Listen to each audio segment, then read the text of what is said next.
your new home ground for live sport. Cricket, AFL, NRL, rugby, A-League and the EPL. That's right, sports fans. More live sport than you can poke a stick at. Can I poke him? No! All sports, all the time. Men and women of Australia, it's time. Time to slaughter the pig and peer into the entrails for another week. Standing behind the stumps with a T-bone and H-glove, it's rampaging Roy Slavin. And baiting the hook and pointing the fully loaded shotty, it's HG Nelson. Now let's all go out there and have some fun. It's time, Australia, for Just Short of a Links with Roy and HG on Macquarie Sports Radio. Let her rip, HG. Yes, TF Much, the Plum Star, Cyril Plum AO in the Just Short of Length soundproof booth on Macquarie Sports Radio. And a very big thank you to Gus and Julian. Well, they were awake very, very early this morning, about 2 a.m, realised they got up too early and went back till 4, and then they've been on air since 4 with that wonderful week of rap of rugby league, and what a sport. Look, it's coming into its own at this time of year, rugby league, with the longer days, the warmer nights, it's just rugby league time. And my very good friends, let's begin somewhere else though. Last week in the Plumsters Tent of Truth, as you'll recall, it was fundraising games night for the Blinkered Knights of Balaclava, our charity partner. Yes, the Length and the Knights have been working hand in hand for many years now, and the Knights work, as you know, with victims of the punt across the nation. It was a wonderful turnout in the tent, jumping castles, food trucks, face painting for the kids, and 267 games of chance. Think about that. That is a great result so far for the Knights already. And on the night, it was a night of nights, if you get my drift. They raised $5.9 million. Sadly, there were a lot of overheads and they walked away with about $150 all up. But one of the problems was that the Plumsters team discovered inside the tent on the night of nights 117 Australians who were victims of the punt. So luckily the Knights team, that's the outreach team, were on hand, not the fundraising team, but the outreach team were on hand to help out with these troubled souls, Australian troubled souls. We don't like to see any of them anywhere. Remember, these are Australians. These are Australians having a go so others less fortunate than themselves could get a leg up and leg over. Everyone got a fair go once they'd stepped up and had a go. That's the tent, night, length philosophy. Remember, these are Australians, really thinking about, they're right-thinking patriots. Let's cut to the chase. God talks to me, pilgrims and mad cricket punters and, all of them, they're all included in Just Short of a Length this week for another set of 7. And what an incredible week it was. It was a week when too much body's barely enough, and cricket. And a magical Ashes series erupts in the third test. And did I hear our skip, that is paying comma T full stop, open bracket C, close brackets, that's small c, remember, say the cricket has come alive again and attracted worldwide interest because the bowler has been hitting the batter with the ball. Now, you can overlook the bleeding obvious, can't you? But cricket is a simple game for, dare I say it, simple people who understand the simple rules. But that wonderful sound generates total excitement. That sound is back. That is the sound of the ball hitting the batter's head. And no surprises to see more people dialing up cricket than ever before. And it was a week of massive collects. Obviously, big scores in the AFL, so no surprises there. And did you get involved with All Blacks v Wallabies in Auckland last weekend? It was 36 blot, 36 don't argue, 36 cot case. It was just an overripe plum waiting to be plunked and plucked. Now, just wait until the men in gold meet Scotland.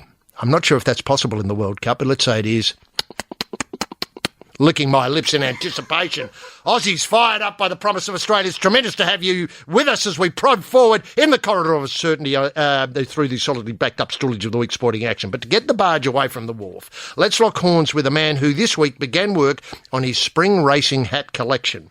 Every year, this man's I Will Eat My Hat, a Cuba range, graces the mounting enclosure at Randwick, Flemington, Lithgow, Gunnedah and Scone. And in 2019, one of Australia's premier trackside headwear gurus is making a big pivot. Yes, this year it's a return to the edible hat.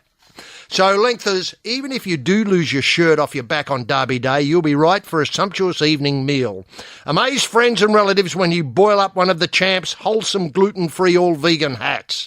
This year you can choose a bonnet not because it looks brilliant on your bonds, but because it'll be great on the back burner once correct weight is declared in the last. Try these sporting and dining offerings for starters. The spaghetti bolognese bota, the Caesar salad Panama, the lentil stew trilby. All these can grace a chrome dome just as easily as the Royal Dalton.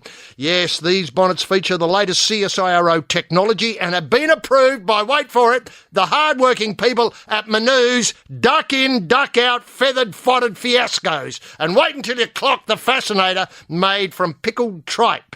This is the millinery breakthrough the world has been waiting for. Ooh la la. The man with the hats on his mind is rampaging Roy Slavin. Roy, can we get just short of length bunny in motion simply by asking what were the highlights that caught your restless eye this week? Don't you? Yes, thank you very much, AC Nelson. Wonderful week for Australian legends. Wonderful week legends. Just for Australians, and legends in particular. Oh, we don't dwell enough on our legends, and we should. We bloody well should. It's just occurred to me that I haven't thought about legends now for about 15 minutes. I'm thinking about them now, you legends. Now, Australia is now a world superpower in sailing. I don't know how it happened. In Olympic test events this week, Australia won gold and silver. We have 9 inside the top 10 of their classes. How did this happen? Who are the heroes here? I'm not talking about the individual sailors. I know they're heroes, they're legends. I'm talking about the administrators, the unsung heroes of Australian sailing. Boat builders. Boat builders, more about that later. Sail makers. I know, rope, not tyres. Yep, all of that. Now, as HG has alluded to, what about them wallabies, eh? What about them wallabies? Licking the lips. Yeah, I know. Look, let's face it, they hadn't trained for wet weather. Yeah, you can't blame them for that. Who was to know? Who was to know it might rain? In New Zealand. Who would have thought? Anyway, I bumped into John Eales after the game, and John was very sanguine, as you'd expect John to be. He simply said that, in his view, the Wallabies just need to rebuild on the confidence from that win over the Pumas. And I lost interest at that point, just had to walk away. Kevin Sheedy has thrown his support behind the Everest. Now, a lot of people are saying, oh, he's being paid. Well, he's not. He's not. That's not Kevin's go. Kevin Sheedy just loves horse racing, and Kevin loves the Everest because he wants it to be the premier race in Australia, and it's heading in that direction.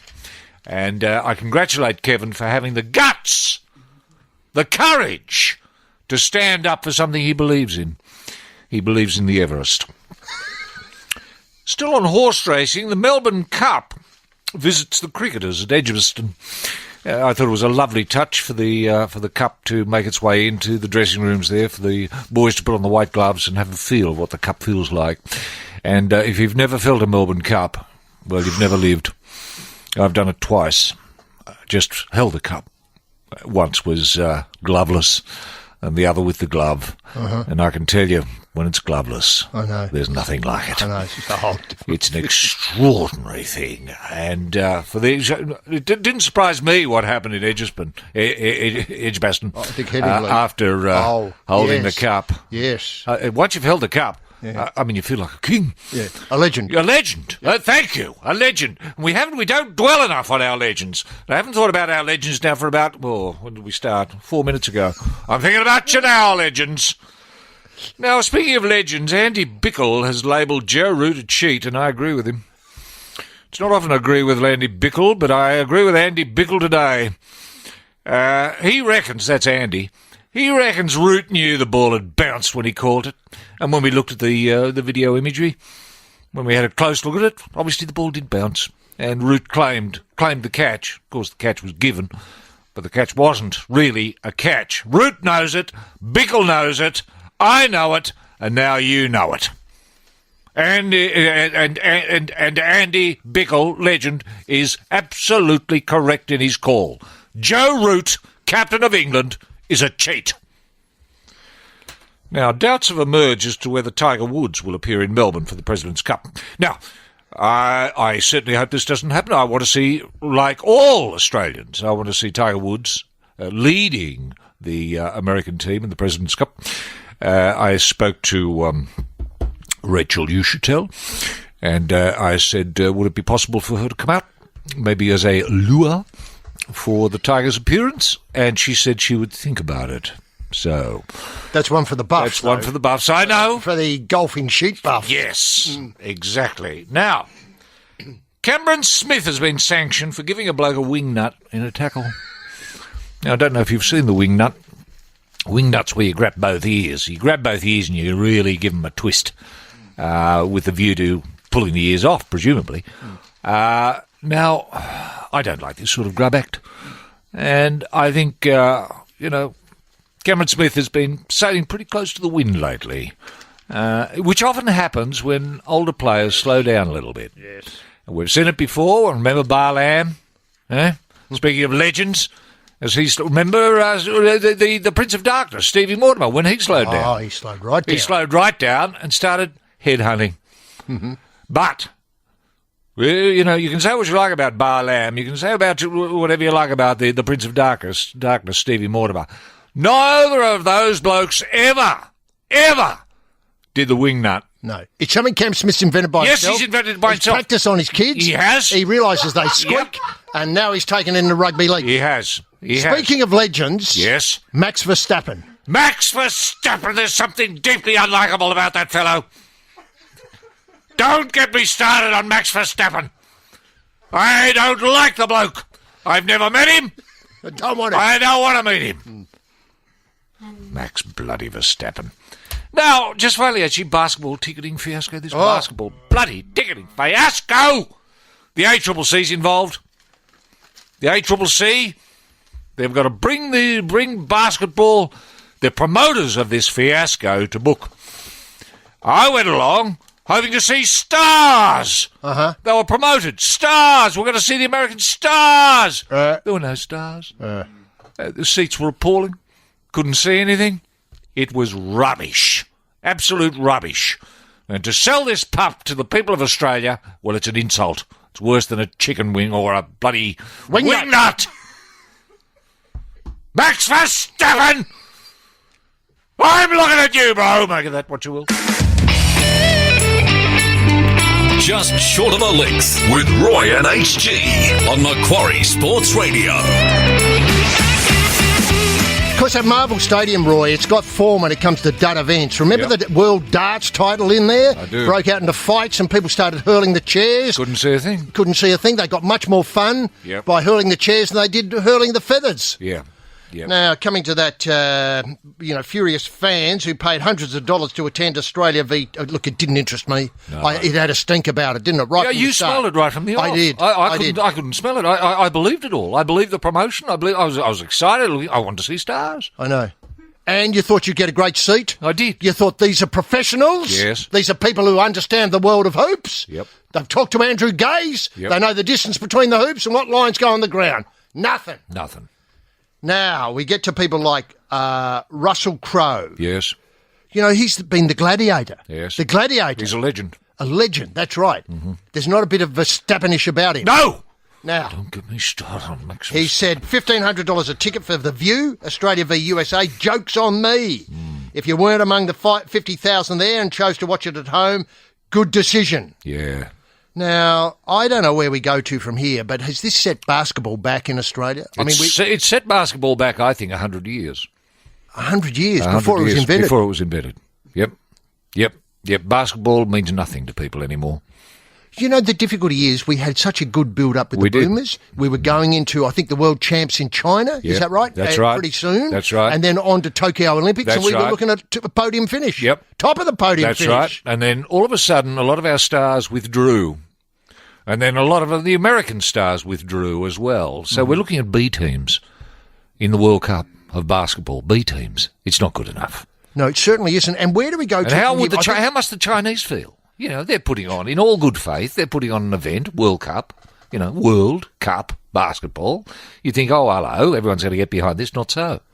Now, the difficulty is do you see this as a snub from Australia to China at a political level? Yes, I do. We put on a drac show down at Marvel, and that leads into the World Cup where we're not interested anymore all of a sudden. That's right.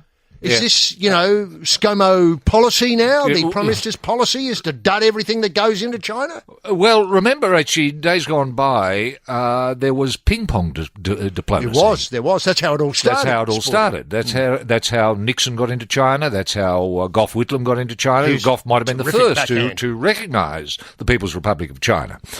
And ping-pong diplomacy was very important. We'd send players over, and reasonably good players, some of our best. Well, in fact, our best.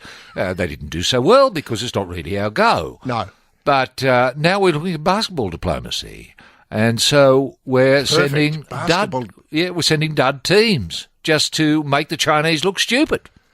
That's incredibly how things work, isn't it? It is. But it's the same story all over again, isn't it? Now, there's another match on today. Yes. I think that's right.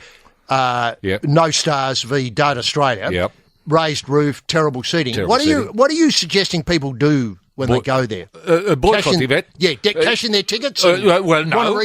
I'd be more proactive, HG. I would encourage all Australians who are going to this particular event to buy a cigarette lighter on the way and then use your imagination. Now, this is despite the court being shipped from the US. Yes. They don't know how to build a basketball court, do they? I mean, they lost all skill at that. Anyway, the court itself is shipped from the US, being elevated a metre roughly. Yes. Fans in some of the highest paying seats struggle to see over the shoulders of, the people sitting in front of them who paid also top dollar for their seats. Yep. It wasn't rake seating, HG. You've got to have rake seating. I mean, why couldn't it have been held at the Glass House or the Pig Pen or... The Pig Pen? Yeah. Or the, what's the one in Wollongong called? I forget that. I don't know. The Snake Pit. Let's call it the Snake Pit. Yeah. Something that's dedicated to basketball. I know. You don't have to import a court. The court's there. I know. It's a professional court. It's the right dimensions. The lines are in the right places. They play there regularly. They've got a shot clock, hooter, all that sort of stuff. It's rake seating, the visual lines for, it's tremendous. Sure, you can only get about 20,000 people in there. But that's plenty. All you want is the atmosphere. The atmosphere, that's right. And people are prepared to pay for it. People would pay more to go and see it at the Glass House or the Pig Pen than they would at this rubbish venue where you can't see a thing. And then we just need to get people like Russell Crowe on the sideline. Yes. I mean, that's what happens in the Lakers when you see the Lakers pay all the stars. All the LA stars are there. Yes. People like Brad Pitt and Jennifer Aniston, they're all sitting there whooping it up and shaking hands with and loving it because high fives. They can see the basketball. Exactly. And you get that great marriage between show business and sport. Here, Russell Crowe just complains. How must that look? And makes it look weak in the world. It just makes us look amateur. Amateur. Yeah. Isn't that stick in your throat? It does. And you were talking about legends earlier, apart from the Verstappen story, which is a separate issue. Don't get me started. But, the legend idea and this schmozzle. Yes. I mean, how must Luke Longley feel? Oh, yes. How much Andrew Gaze feel? How must Hammer Time? Yeah. Shane Heel feel? Hammer Heel. Hammer Heel, how much they feel? Yeah. All of these people that dedicated their lives to advancing Australian basketball, well, it's gone, as I say, 100 years. We've lost 100 years of history overnight. And, of course, it is just short of a length with Roy and HG. Now, speaking of stars, a big problem has erupted in Sydney, and this is no surprise here, and it does echo the problems that Marvel Stadium's had. Oh, yes. But in a completely different way. I need to set a bit of background here, and I have been asked to make comments and other media commitments this week about this problem, and it is a bit difficult. There was a building called the Sydney Football Stadium, let's call it that, apart from the naming rights, etc., in the Moore Park area, close to the CBD of Sydney. Yes. Now, it was decided because there were a few safety rails and the women's toilets weren't quite right and so on to flatten it. Mm-hmm. The government, in its wisdom, decided to push this through before an election and came up with a wheeze that it would cost, say, $730 million to knock it down and rebuild it. They involved a firm who, through no fault of their own, were excellent at demolishing it, but didn't want to do the rebuild, which is fair enough. I mean, they're out to make money. It's not easy. Yeah. It appears now that there wasn't much of a plan. I thought Philip Cox has designed a new one. That's true, but there's some problems, and I don't want to get stuck into the problems of designing football stadiums, which I'm happy to on other occasions, and have a look at the blog. There's about 500,000 words up on designing a football stadium. Yep. But having said that, what I'd like to flag is you flatten it, They Lend-Lease walk away from the Cox design. The next crew who come in of tradies has yet to be appointed. Right. Take some substantial number of tradies to do it. It would. But next door is the entertainment centre, and the state government of New South Wales have signed a deal to make Marvel's new superhero blockbusters at the Sydney Fox Studios, which is in the entertainment quarter right alongside the Sydney Football Stadium site. What a coup that is for the New South Wales state government. It's an excellent coup. What a coup. The two films are Shang-Chi and the Legend of the Ten Rings, which I know you've had a lot of input into. Yeah, it's a terrific script. It's a great script, and I think some of the big names are going to be involved in that. Yes. And then they're going to knock back to back, they're going to work on Thor, Love and Thunder. Oh, wow, Love and Thunder, starring, I forget which Hemsworth's involved in that. But Chris? Yes, I think that's his job. Yep. Now, so the Disney-owned Fox Studios Australia is concerned about potentially significant economic consequences for the Australian film industry if construction prevented normal use, this construction of the Sydney Football Stadium, prevented normal use of the sound stages next door because of noise and vibration. Oh, you can imagine the cameras vibrating. Exactly, because they've got jackhammers. They've got dump trucks coming in. Backing up. Can you hold the backing up for a minute? We just got to shoot a scene. Bugger. Yes. That's all right. Yeah, but hang on. Can't we coordinate the build with the shoot? There's just got to be in communication, as you say. Well, let me set out the problem. Okay, Fox Studios, because they're that sort of company, commissioned its own acoustics report which questioned the accuracy and modelling of the work and calculations of the noise and vibration carried about Infrastructure New South Wales. Right. Well, of course, Infrastructure New South Wales has downplayed the noise and vibration, etc., because they want the gig to go ahead next door. Yes. They found the noise emission levels would vastly exceed those predicted in the environmental impact statement. Right. Construction of the stadium would require vibration-intensive activities such as piling, drilling holes, etc. through the. Can't they use the pylons that are already there with the last Cox design? Because it's going to be the same design, isn't it? As I understand it is the same design. Yeah. Remember, we have to go through, in New South Wales now, they go through a process which they set this thing out to a competition. Yeah. The competition comes back with a winner is announced, and then that design's ignored. That's where you come to the Cox design. Right. We'll put up the Cox that we've done already. We know it works. But unfortunately, as I understand it, they're altering the playing axis by about 4 degrees. Oh, that many. I know. Right, it's a vastly different proposition. Yep, right. Now, they've got 8 40-tonne excavators on the site at the same time, possibly within 120 metres of the sound stages. Absolute silence was required for the filming of all scenes involving dialogue, and whereas the vibration underground sound stage is not meant to be soundproof, well, they are meant to be soundproof, but it's not an exact science. See, that's where it falls over. Who built that soundproofing for the Fox Studios HG if it's not compliant? I think Billy Thorpe, before he dropped off the twig, he designed it. Right, he had input, yeah. Yeah, so he was the loudest band in Australia. So by far. He was in his heyday, a fair while ago now. Yeah, this is the Aztecs. Yeah, the Aztecs. Yeah. The suck more piss years. Yeah. All that's gone. Now, so what happens here? At least we had somebody who had hardly any hearing doing it. Sure. So if he could hear it, he'd think, well, fair enough. Now, where do we go to from here? I've made suggestions to the government in New South Wales about redesigning using Hebel products. Mm-hmm. Now, Hebel can be sawn through with a crosscut saw. It doesn't make any noise. You don't need to bang it or anything. You glue it, don't you? Yes, you do. It's a sort of a 2-pack glue system. Yes, you do. Now, I'm not sure how big you can go with Hebel, but let's say you can go up, say, 80 stories with Hebel. Yeah. So this would be easily enough to accommodate however they were going to do it. Yeah. And then, of course, because you're using Hebel, you can mould it and shape it and push it around without needing to drag heavy loads and rocks. And look, I know where you're going with this, and I think this is a brilliant idea. What you are suggesting is we import a huge Hebel block that is maybe 15, 20 stories high that completely covers that whole site. And you carve the stadium out of it, which could virtually be done in silence using face masks and battery-driven saws. Exactly. It could be done silently. Yeah. Now we go step We'd call further. it the silent stadium. Oh, wow. And have a big ad for Hebel products on the outside. Yes. Now, I'll go further. Yep. How about 3D printing?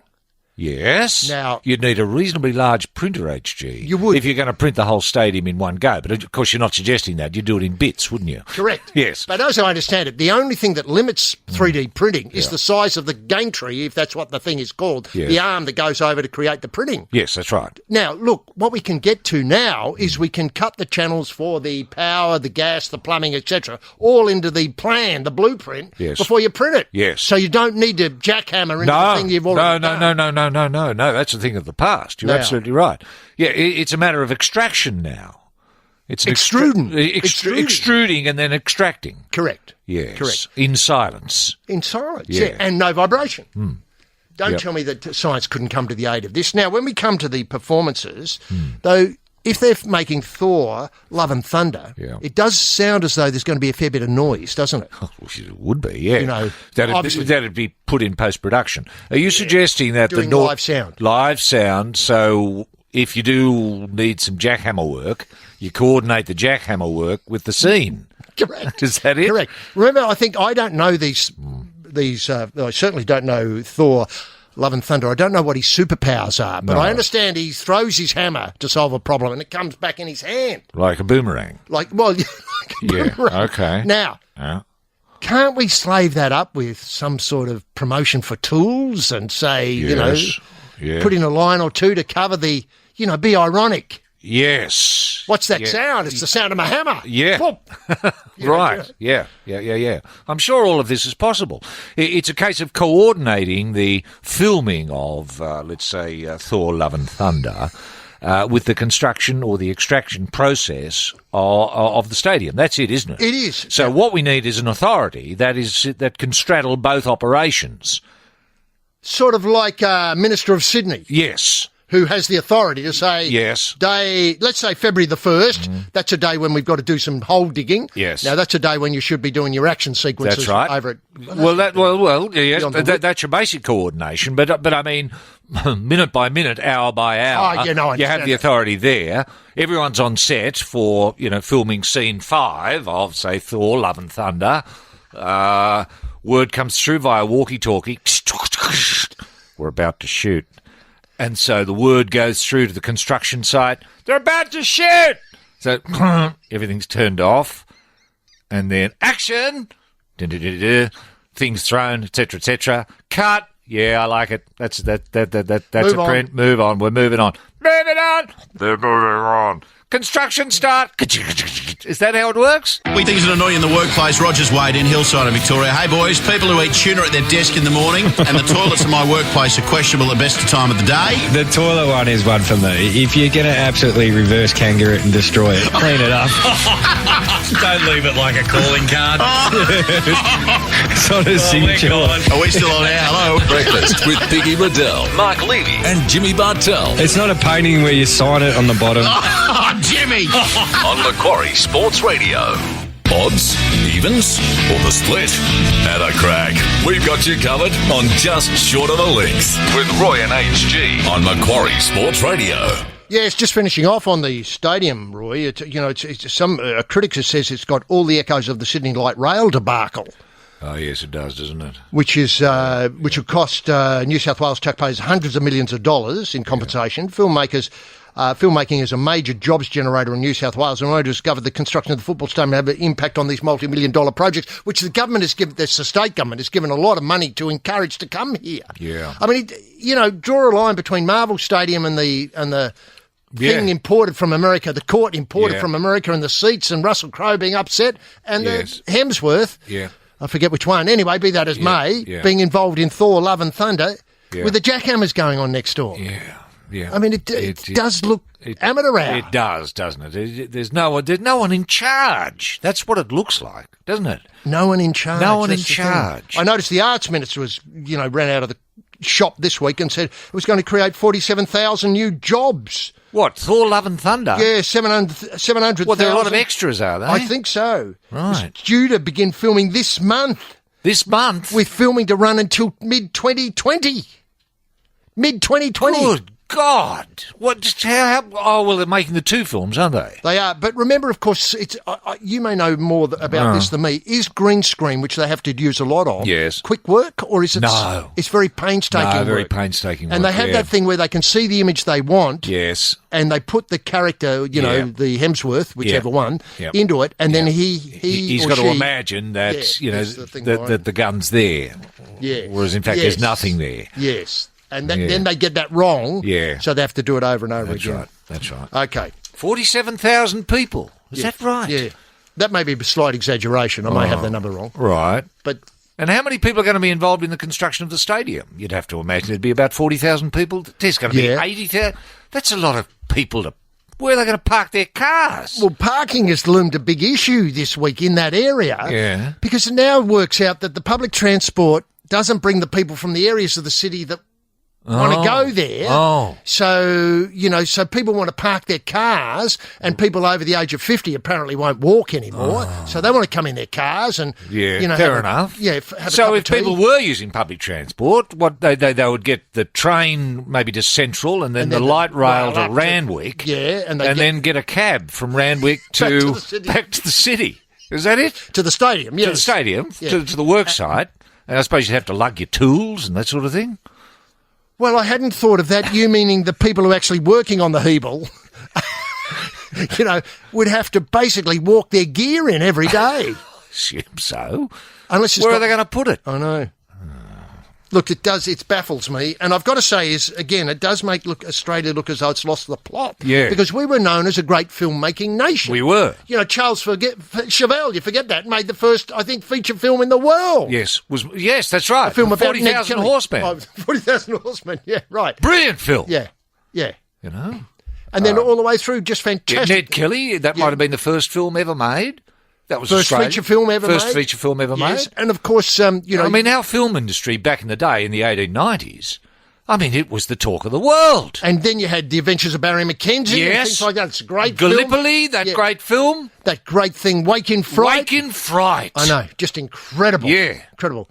Yeah. And now, Thor, Love and Thunder, do you think it'll ever be made? No. Just short of a length with Roy and HG on Macquarie Sports Radio.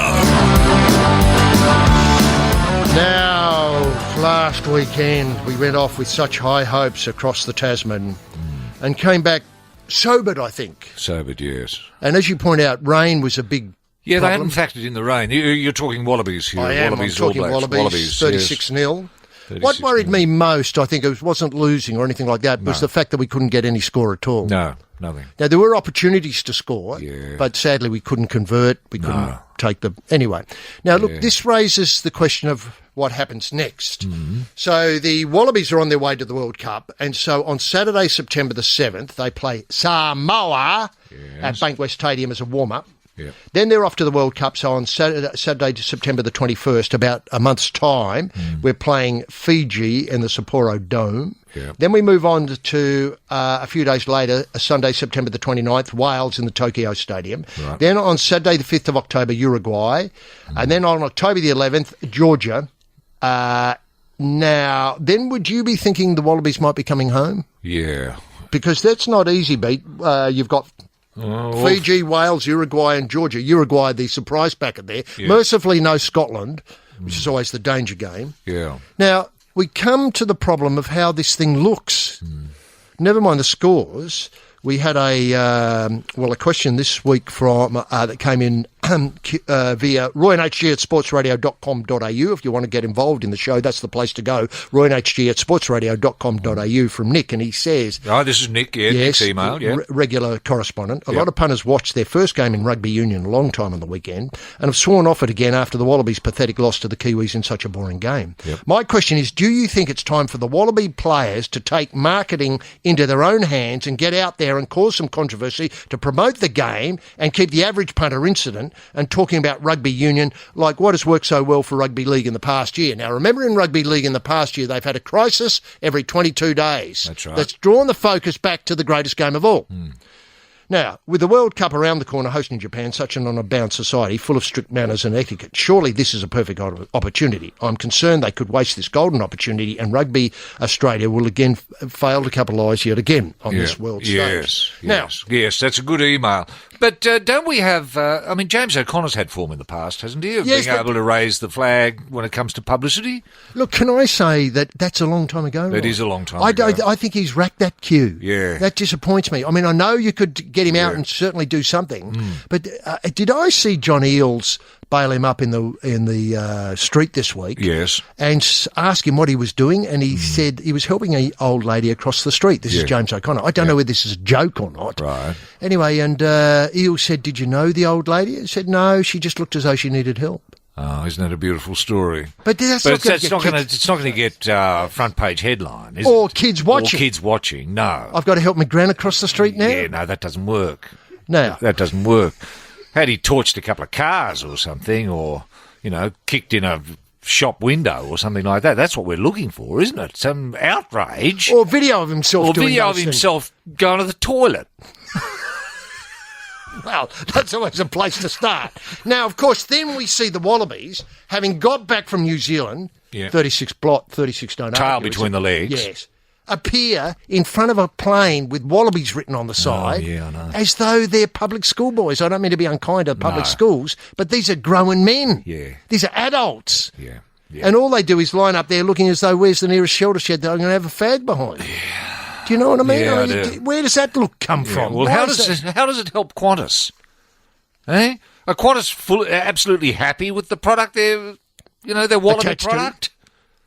Good question. What an excellent question. Is it up to Alan Joyce to phone Michael Checker or whoever's in charge of rugby at the moment and say, listen, let's get a few front page stories here.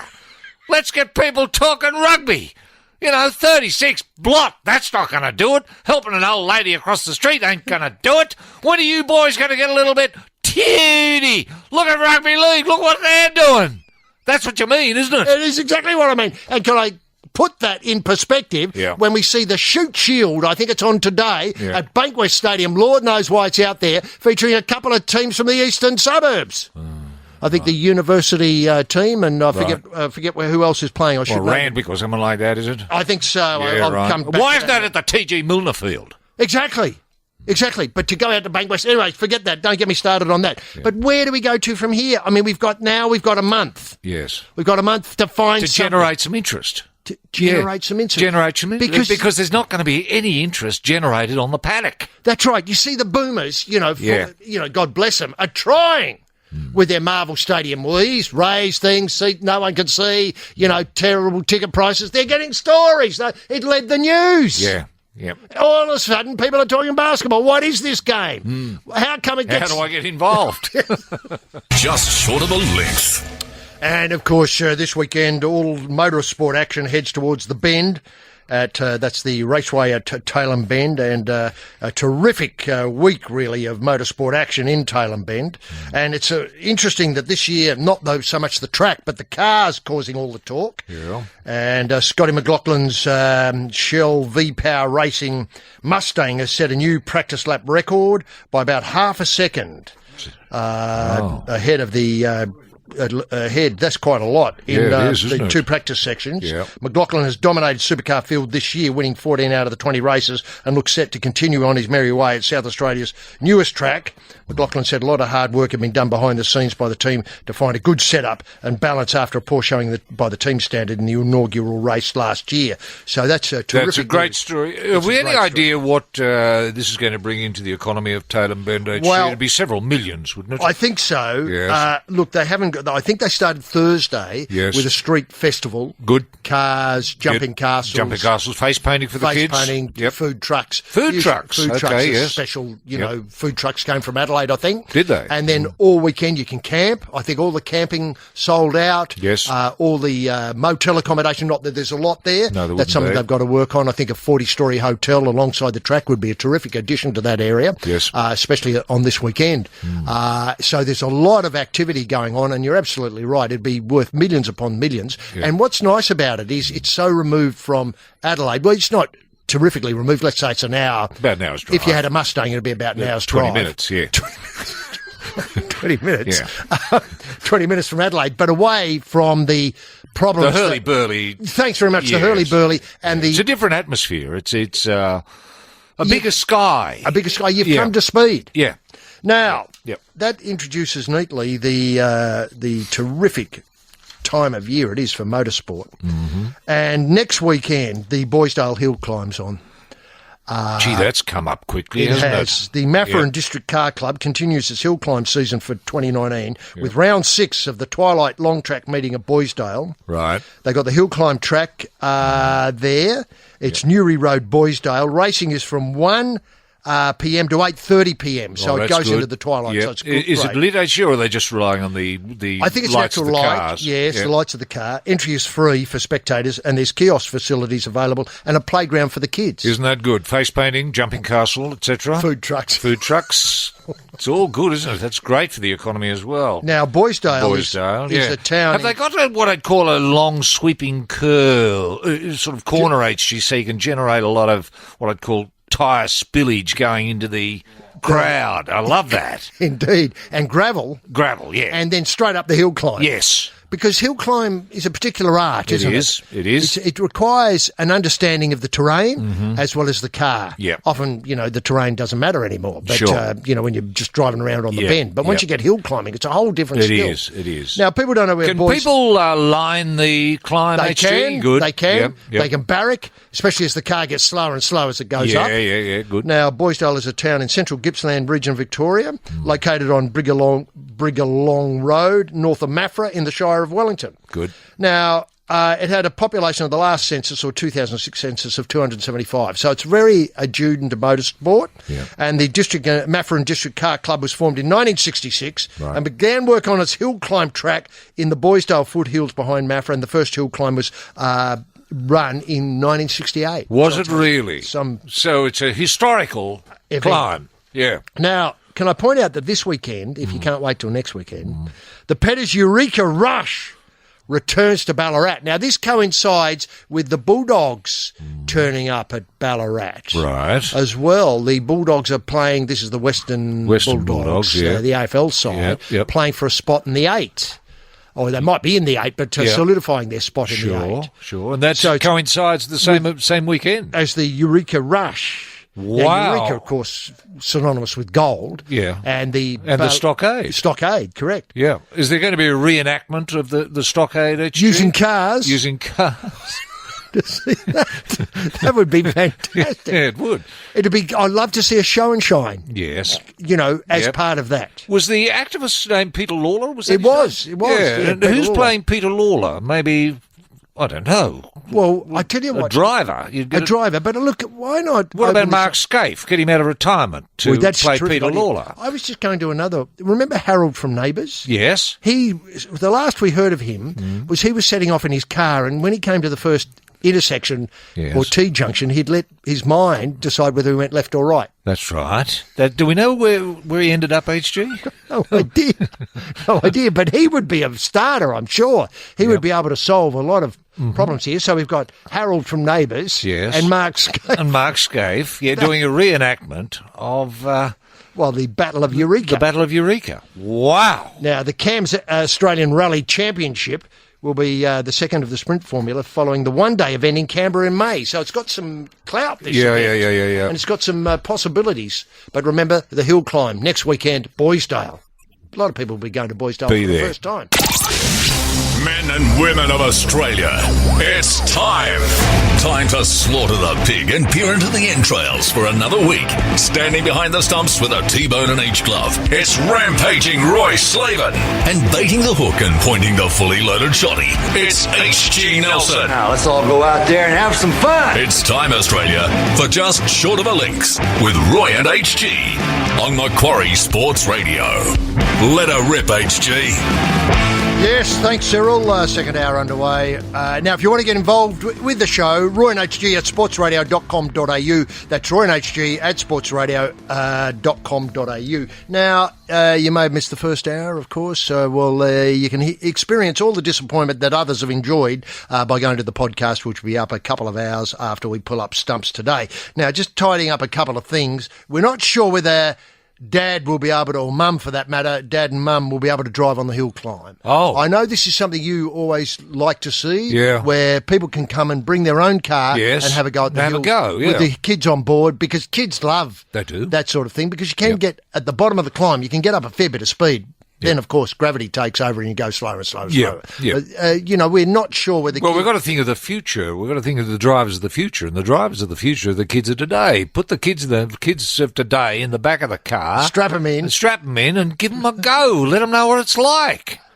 It's all well and good to sit around on your jumping castles with your face painting and all of that. Go to the food truck. That's all great, but put them in the car. Give them a day to remember. Yep. Now, the other thing is, I may have suggested that the Bulldogs, that's the Western Bulldogs, would be playing today. That's not the case. They're on tomorrow, playing tomorrow, Adelaide, okay. Yep. 110 Mars Stadium in Ballarat. So that'll be a terrific day. Obviously, there may not be food trucks, jumping castles or face paintings, but there'll be AFL football. Yeah. And for points, too. I Yeah, mean, yeah, these yeah, are yeah, yeah. teams battling for the final spot in the 8. Right. And obviously everybody thinks the Dogs will win that, but be that as it may, there's always a chance of an upset. Yep. Now, speaking of the AFL, this is something that's been on the agenda for some time. Paul Rouge, the AFL great legend, Yes.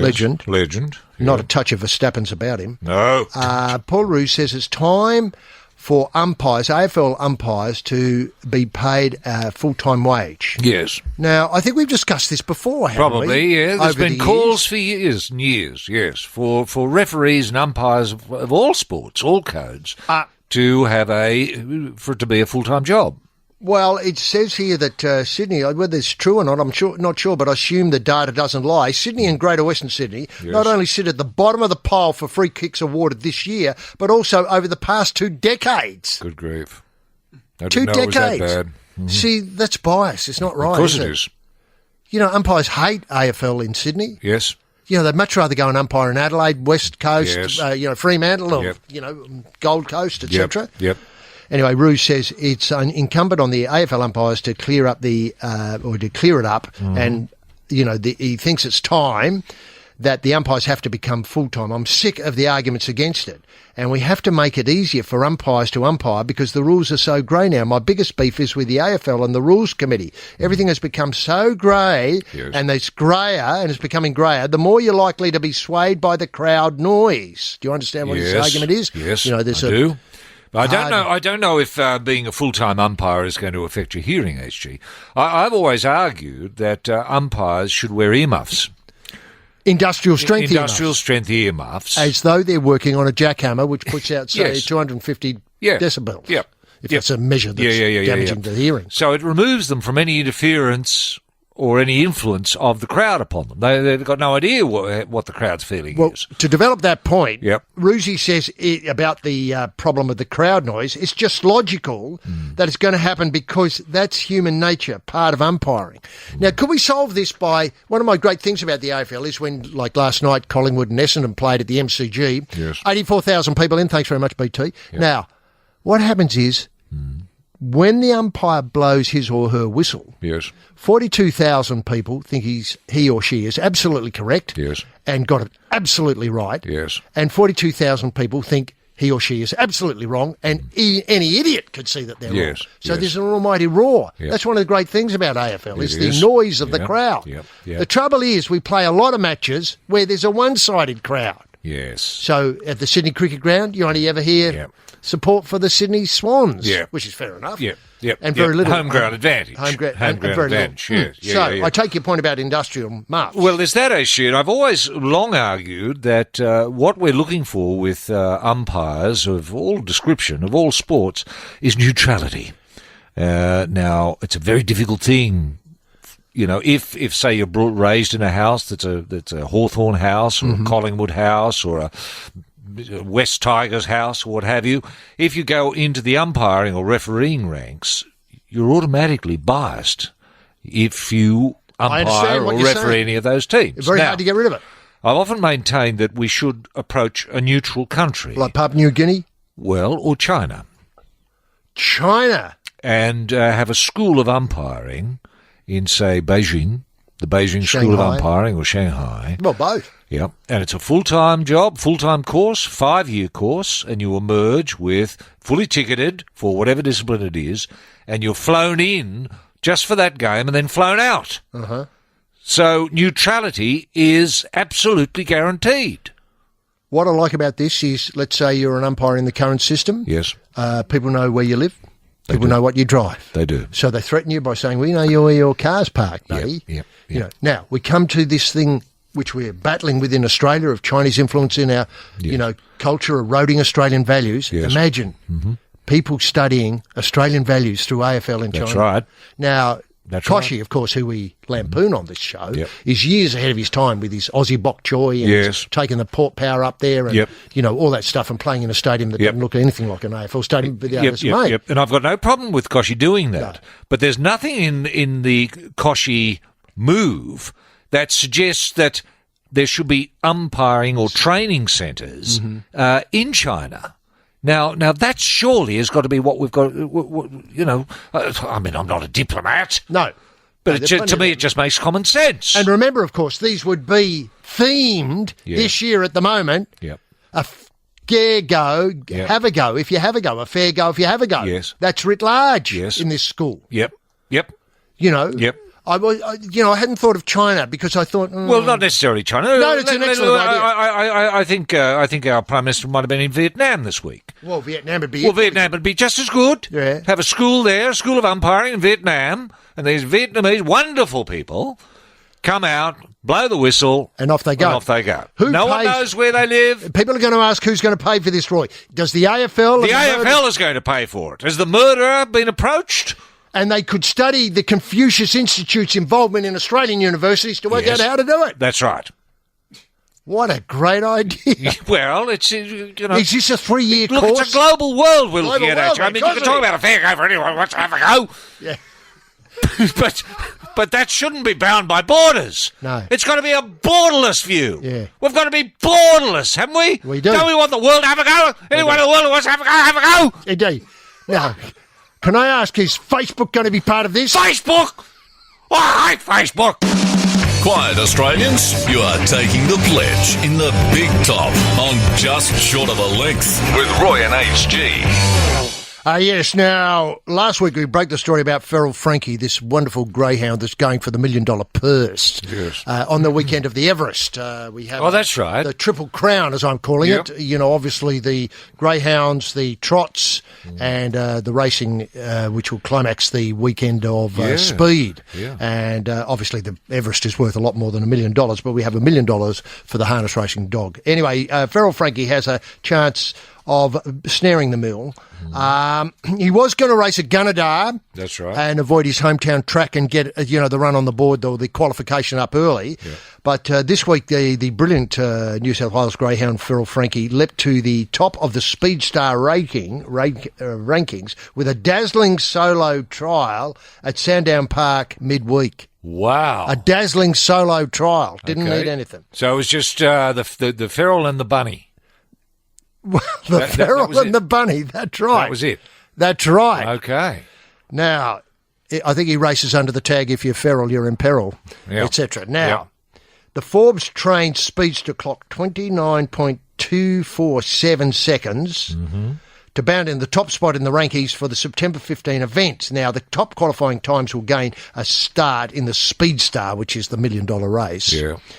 4 match races will be held to decide the overall winner. Feral Frankie is perfectly suited to match racing and was second in the Speed Star event earlier this year, and he will now be looking to go one better next month and collect $20,000 first prize in the qualifications leading up to the big one. The big one, yeah. So that's terrific news, and Yep. he's got the dry powder of running on his home track should things go awry. Yeah. Okay, so the connections of Feral Frankie, and I assume there's one, would be earning $1 million come September. That's a good... And I can't answer the ownership of Feral Frankie. There may be a syndicate involved. Oh, really? Yeah.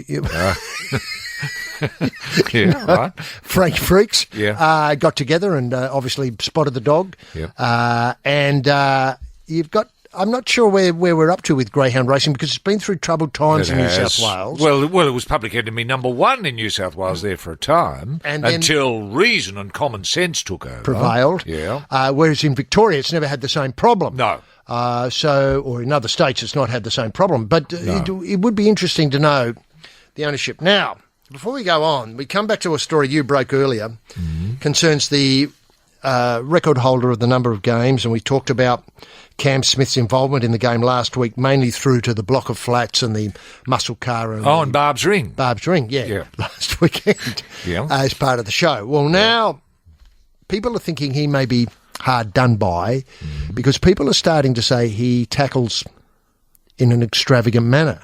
This is Cam Smith. The wrestling Cam Smith. You mean he's been brushed with the colour grub lately? The paintbrush grub is out of the pot and he's looking for a bit of a moustache to paint on Cam Smith. Yes. Well, over the years, people have been saying that he does sail close to the wind, doesn't he? Well, he certainly referees the games better than he does. He's usually the third man in, last man in a tackle, and the last man off slows down the play of the ball. And now he's being accused of using the wing nut. Now, just take us through the wing nut. Well, a wing nut is basically where you grab both ears of the player you're tackling, usually when the bloke already has two blokes on him. So you come in as the third man and go for the ears. You put an ear in each hand and twist clockwise one ear, anti-clockwise the other, and then reverse. And very rapidly with as much force as you can.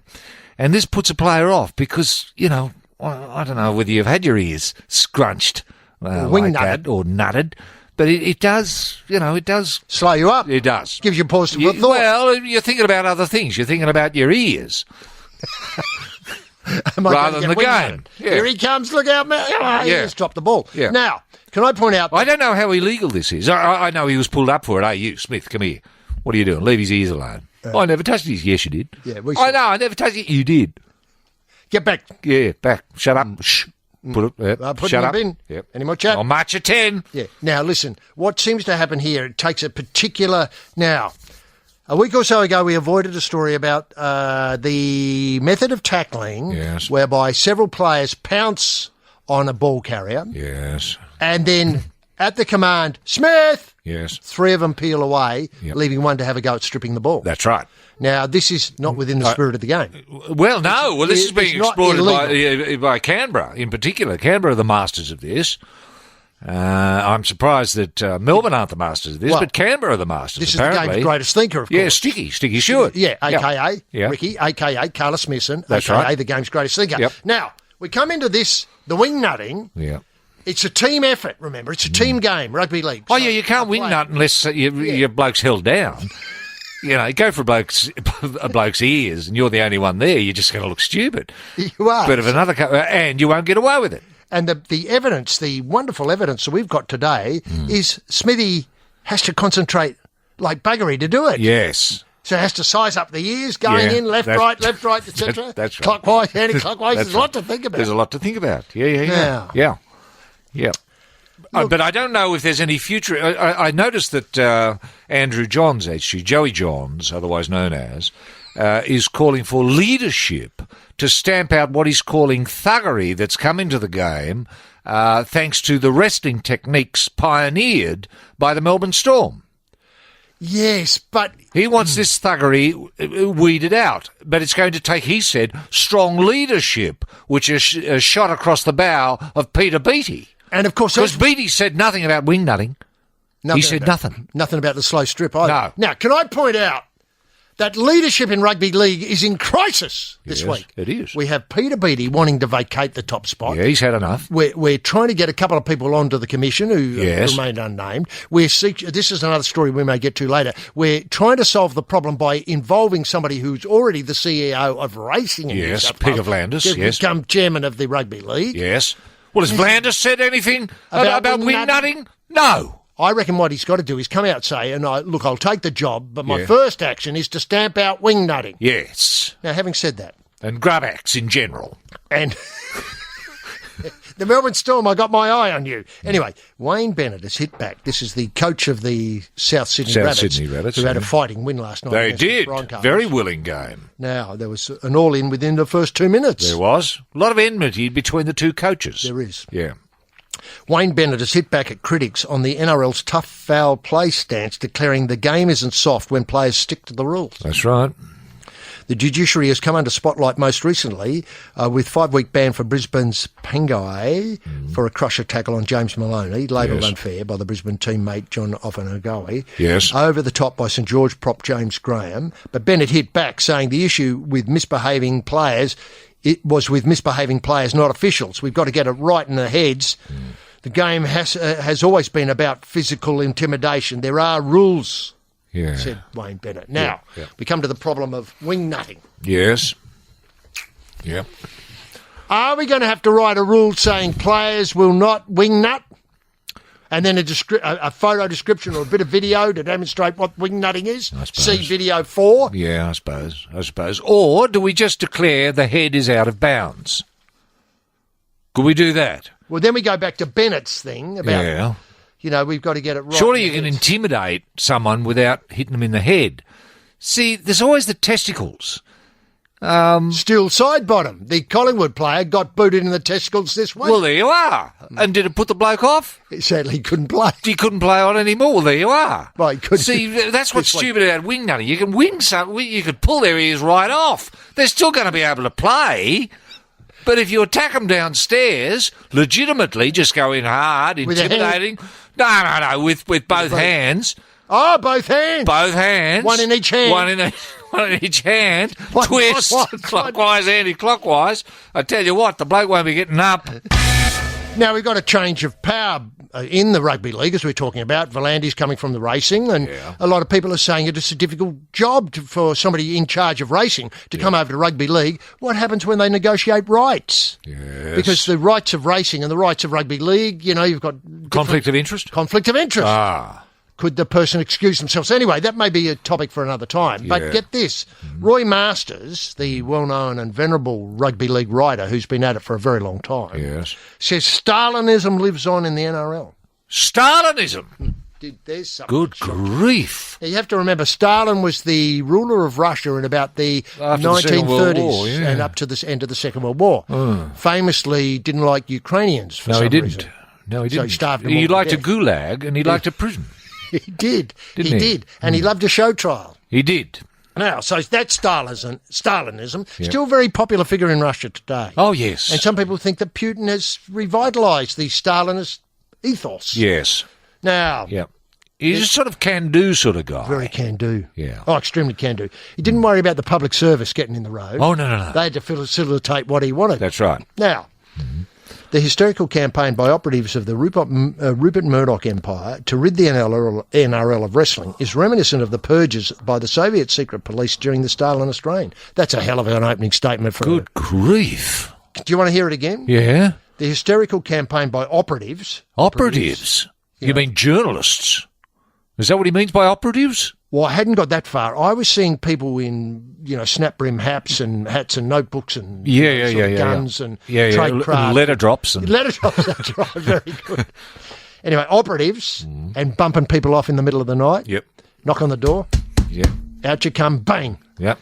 Etc. Now, operatives of Rupert Murdoch empire to rid the NRL of wrestling is reminiscent of the purges by the Soviet secret police during Stalinist reign. Now, what I'm interested in here is this is feeding into the story we've just been talking about, wing nutting and Wayne Bennett saying the rules are rules and all that sort of stuff. Yeah. Having just returned, I'm thinking he's just returned from, from Russia. Yeah, Kiev. Although that may not be strictly in Russia anymore, but be that as may, having just returned from a course at Cambridge University, which included a study of Stalin, together with a visit to Moscow and St. Petersburg, it's fascinating to observe how history is being rewritten in the NRL and Russia. Oh, no, he's gone rogue, hasn't he? Completely rogue. Completely rogue. I mean, if you go and study Russia at Cambridge, And there's a tight relationship between Cambridge and Russia, remember? Indeed. Kim Philby, etc. Blunt and the rest. Yeah. Bunt, Burgess, McLean, the whole lot of them. Yes. They're all from Cambridge. They were spies, Soviet spies, put inside the MI5 and MI6 to bugger it up. Them, once you get there and in Cambridge and go under their influence, and the influence is still there, and then you take yourself to Moscow and you have an audience with Vladimir Putin, and then you come to Australia and you're looking at a game of rugby league, it's no wonder you see it through different eyes, isn't it? Quite right. You have been to some of these places I have. with a message of rugby league. I have. You've been through Turkey and up into Russia I have. way, the Philby route. Yes. Now, what I worry about it is that he has been brainwashed. He's been brainwashed, definitely. Definitely. And can I ask, I suppose the question I've got to ask, is there any truth to the idea that Rupert Murdoch wants to bugger wrestling out of rugby league? I shouldn't have put it that way, but you know what I mean. Well, I don't think... Kick wrestling out of rugby league. Look, I'd be very surprised if Rupert himself had a view about wrestling or the application of the wingnut in rugby league. I think he's probably got other fish to fry, to be honest. I just don't think that's his go. Mind you, he does like micromanaging, and he probably has a fair bit of time on his hands because he's not as fit as he once was, and he's been on the sick list, I think, so he's there lying in bed, probably idly looking at his rugby league, thinking, ooh. Now, can I point out, is this Can we get rid of that wingnut? That's right. I don't like it. Yeah, I know. I don't like it. It looks too much like something Max Verstappen would think about. That's right. Now, can I come to the thing? Is this a battle between conservative forces in rugby league and forces of change? I think so. Do you know what I mean? Do you understand what I mean? I do. Masters, famously, of course, connected with the traditional view of rugby league and the traditional values of rugby league. And, That's right. All that sort of stuff. Yep. Now, newer forces who have tried... Embraced wrestling. Correct. Rugby league is becoming a wrestling match, isn't it? That's right. Now, is that the future of rugby league? Or we need to go back to the old days where people, elegantly tackled around the ankles and all of that? Had a job, usually a policeman, or a bit of work on the weekend, putting the shorts on and having a run around. Is that where rugby league's going? I don't think so. I think we've got to embrace the wingnut and say, Cam Smith, stand up, you're doing a job, fella. Legend! There's an epidemic in professional sport off the back of Steele Sidebottom from the Collingwood Football Club rupturing his testicle. Tyson Frizzell rupturing his testicle earlier this year. I'm going to cash in. I'll be launching Piggy's Pouches. They're going to be in all good bookstores shortly. Oh, they're selling me in bookstores. Breakfast with Biggie Riddell, Mark Levy and Jimmy Bartell. Batteries sold separately. Jeez, it's a different product when you need batteries. On Macquarie Sports Radio. Roy, it's caller on line 666. This'll rock. That's the devil's number on just short of a length. With Roy and HG on Macquarie Sports Radio.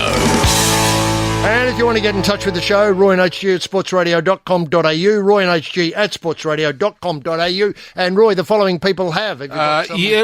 Just a quick one here, HG. This is Dieter from South Australia. Dieter says, gentlemen, could you please update the House on what Shotgun Mackenzie's up to these days? You remember Shotgun Mackenzie in the last government, HG, was our Minister for Sport, arguably our most successful. And very pro shotgun shooting in WA. Yes. Where I think they were going to have a big competition around the Bunbury area. They were. Which was going to bring in millions upon millions. But I'm not sure what happened to that. Face painting for the kids, jumping castles, food trucks. Now, one thing I was going to ask was also WA Rugby Union, which was, I think, funded by Twiggy Forrest, and the Indo-Pac competition was one of the things she was happening. She was a big supporter of that. Well, she's now the Minister for Agriculture, Dieter, and doing a tremendous job. I think agriculture has never been in better hands. And remember, of course, the gun is a big part of agriculture. Yes. Yes, it is. Sadly. Sadly, it is these days with the drought.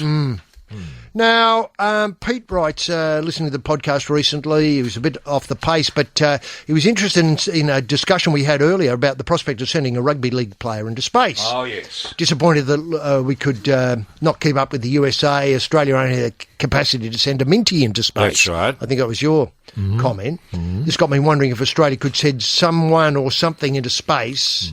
There was somewhere between the size of a Minty and a full-grown rugby league player. Yes. I think you might have suggested that Junior Junior Pearce could be a possible starter. Right.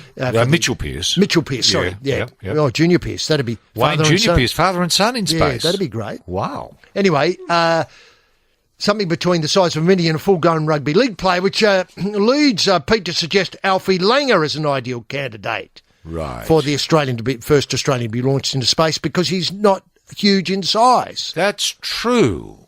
That's true. Has I don't know. I haven't spoken to Alfie about this. Has Alfie ever expressed any interest in going into Space HG? Do we know? No, that's the first question we'd ask. Yes. And then, of course, I'm not sure where we are with our space.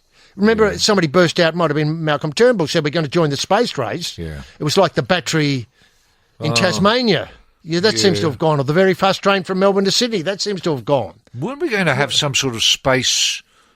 Adelaide, I think. Oh, I thought it was going to be in northern Queensland. Northern Queensland. I thought we're going to have some sort of launching pad up there. I don't know what's happened with that as an idea.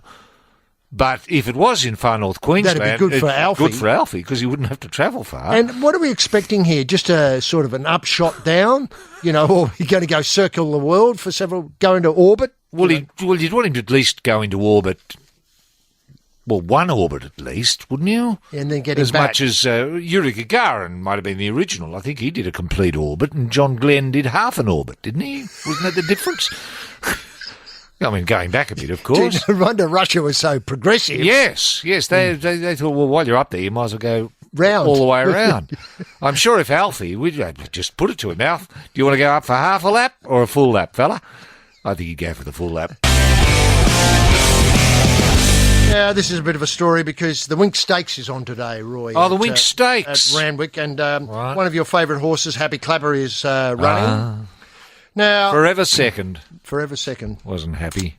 And, of course... Beautiful horse, Happy. The Clapper is trained by Paddy Webster. Yeah. And he is quite a horse, really, because he finished... behind Winx in their 11 clashes. Yeah, raced against every time. Came second or third. The Clapper was placed behind the Great Mare in 6 Group 1 races. He ran second in the Doncaster Mile, the George Main Stakes, the George Ryder Stakes and the Chipping Norton Stakes, and third in successive Queen Elizabeth Stakes. Yep. Now... Webster's philosophical about it. You'd have to be. If we didn't have Winx, I wouldn't be alive today, he said. And without a hint of exaggeration, without Winx, Happy Clapper would have been going around in these races at $1.50 or $1.60, meaning a short price favourite. Yep. And he said, in the big races, I would have probably had nervous breakdowns. Yeah. Because the weight, expectation. I do it tough. I tell you, every time he races, I'm doing it tough this week. Yep. That is this week because he's got to run. I don't sleep. Yep. So Winx took a lot of the pressure off him. Yes, weird how it because he works knew out. he wasn't going to win. Yeah, exactly. Yeah. Weird how it works out. Yep. I don't know if I would have handled it if she meaning Winx wasn't around. Anyway, Winx, of course, is going on to be a brood mare. She's got a date with I Am Invincible. Oh, really? Coming up, Yep. I think next week. But it's been a dream to train the Clapper. Just the other day, trainer John O'Shea asked me what keeps Happy Clapper going. I told him that the horse has not been over-raced. We've looked after him all through the years. His owner, Michael Thomas, understands racing, so it's been a big help to me because he's not put me under any pressure to get the Clapper to the races. But the weight, Johnny, the weight, how could he do more races? Because he's already stretched emotionally, physically, spiritually, getting the horse there. Yep. Now, the horse has never looked better. I do think he's more a spring horse than an autumn horse. He had a nice piece of work on Kenzo track on Monday, and now we're tapering off ready for race day. On race morning, this is the thing I wanted to get your comments on. Yes. On race morning, Webster's routine is to give the Clapper some walking exercise before the horse receives a shampoo and is prepared for the track. Right. Once we do that, he knows, the horse just knows it's race day. Oh, yes. And he starts biting the edge of his stable door. He never does this on any other day except race morning. Yep. When he sees Randwick and he sees the blinker, it's game on. Yep. He knows he's ready. He's ready, yeah. That's an incredible insight, It is, isn't it? Insight into racing. He'd bite the stable door, yep. Yeah. It's a Now, beautiful story. The King, did he have a routine? King, yes. Yeah, the King always knew it was race day, and I knew he knew it was race day because that's when he'd get gastric, the bugger. So, always with the King on race day, he'd walk over to the hose, and I think, oh, hello, what's going on here? He'd walk over to the hose and turn around, and there it'd be, just a flood of brown going down the backs of the legs. I'd have to hose him off before I put him in the float. That's how I knew it was race day. He'd remind me. And then the week that you got him ready for the gastric, there was a lot of Bruce McAvaney on the television, wasn't there? Oh, yeah. Really finish him off. Yeah. Track work's one thing. Track work's one thing. It's important. Training, spacing races, all that sort of stuff. Yeah. But I used to go out and buy old second-hand televisions just to put it in his stable and kick them. Bruce Smash them. Yeah. He was that sort of horse. You had to look after him. But didn't worry me, the gastric, because I knew he's naturally nervous, and if he was going to be nervous, he was up for a win. It's Shorty Stain on the trombone, reaching for a top C on just short of a length. Yes, look, just having a look at the winning stakes. Happy Clapper, obviously the sentimental horse, now that he's ready for it. And yes. He's biting the stable door as we speak. Yep. Huey Bowman's up this time because he was obviously associated with the great Winks. Yeah. Now he's got off Winks because the horse is retired and comes on to Happy Clapper. But a lot of the old fields that that Winks raced against are lining up in the Winks Stakes. Isn't no surprise it is. Yeah. It's a sentimental sort of thing. Le Romain, Invincible Gem, etc. They're all there. Now, Invincible Gem, I think, was that the horse that I had? No, I Am Invincible. It's the horse that Winks is having a date with. Yep. And then, of course, Very Elegant, the new star on the block, the new Waller thing coming off a spell into the Winks Stakes. But it will be interesting to see how Clapper goes. Now, coming to the cricket. Look, I'm not sure what to make of this test match. Well, the standard of batting's been appalling, hasn't it, really? I think you've summed it up. You can either say that or the standard of bowling has been remarkable. Correct. One of the two, but there's something wrong. You cannot bring a one-day philosophy to Test cricket. No, that's the truth of it, isn't it? And that's what's happened. I think with England, they won the World Cup. They're in a white ball frame of mind. And if you bring a white ball frame of mind to a red ball game, that's the result. You're all out for 67. How embarrassing. I know. Not taking anything away from Hazelwood or the brilliant catching that was taking place at Warner. Yes, that was all marvellous. Marvellous. But it's just not good enough. It's not good enough. The batting is not good enough. And do you blame a too short a gap between the World Cup and now the Ashes? I think so. Yeah, you can see I think that's a real mistake. Don't do that again. Yeah. Speaking of Marcus Labuschagne, who seems to be he's our hero, isn't he? He's our legend. Yeah. And number one bat. Just before I come to that, I wanted to ask Warner and Redemption. Just 6 catches in slips, get him back in the It helps. It helps, so much so that we've almost overlooked his broad bunny status being reinforced by out for a duck again in the second dig, LBW again to Broad. But made up for, however, by what did he get, 60-odd in the first innings? Yes. And has taken a number of remarkable catches, which is good to see. Now, this match... I do have to say, it's one of the few bets that I've had a terrific win on this week. One of the firms was putting a bet on how many runs Stephen Smith would have scored had he played. Wow. And I what a great... Yeah, I got it. What a... Oh, that's fantastic. Yeah, 102. That's great. Yeah. Wow. And got another house? Yeah, it was pretty well. Yeah. Look, the weird thing about the previous match was we were talking about this only theoretically on the Saturday before it happened. That's right. Which was, could a player be replaced because of concussion? Yeah. And now it's happened. Labuschagne, coming off the bench, looks as though he's cemented a run-on position in the batting line. I think he has. Now, when he got obviously felt the, what would I call it, the experience, the Jofra Archer experience, up close and personal. Yep. When he got hit, he was sort of like, I was like, look, I know where I am. I know what test it is. I'm on 0, and it was a fast bouncer. Now, what more evidence that the player's not affected by concussion could you need? Yeah. I mean, not only did he get the 3 questions right, he added a 4th one in. He did. That he was self-asked. Yeah. So that was a terrific result there. Now, then we get on to the more esoteric sides of this discussion. This is root talking. The cheat. The cheat. Andy Bickles called him a cheat. Indeed. And Andy Bickles right. Sorry, now, HG, yep. That's all right. Root gave an insight into the thoughts of a batter after they've been struck by the ball, saying, and just set this in context. I'm right in thinking that I heard Tim Payne saying that the cricket's been electrifying because batters are being hit in the head. That's right. Anyway, come back to the problem. Doesn't affect Payne so much because he's not out there long enough. That's true. That's true. Now, Root gave an insight into the thoughts of a batter as they have been struck, saying his initial feeling was one of an embarrassment. Yes. He did say he had not been hurt as badly as Smith, though. He said, the thing that hurts you the most is your ego. Yeah. You stood out there in front of 35,000 people and someone's mugged you up a little bit. Yeah. And that's how it's felt when I've been hit. Yep. You pride yourself on being able to get out of the way or taking it. Yep. I've got to make sure, first and foremost, I find a way to stay in and keep batting, but don't want to get myself into a position again like that again. I feel they've got one up on me.